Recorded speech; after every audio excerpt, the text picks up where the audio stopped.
Mən indi vətəndaşlara daim müraciət edirəm ki, ictimai nəzarət haqqında yavaş gedir bu proses, yavaş, hələ öyrəşməmişik.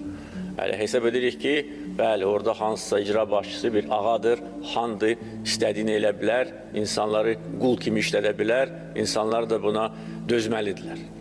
Deyirəm ki, verin bu məlumatı, göndərin məktubları. İndi prezident administrasiyasında tam başqa bir vəziyyət var. O məktubları əvvəllər gizlədirdilər bəziləri. Əvvəllər kimdən ki şikayət edirlər, ona göndərirdilər. O da sonra həmən o şikayətçini əzirdi orada. İndi buna son qoyulur. Düzdür, vaxt lazımdır. Amma bu artıq tendensiyadır, bu meyildir.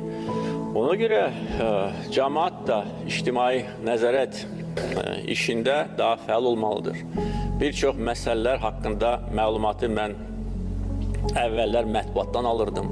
Mənə çatmırdı, gizlədirdilər. Bu böyük çətinliklər yaradırdı.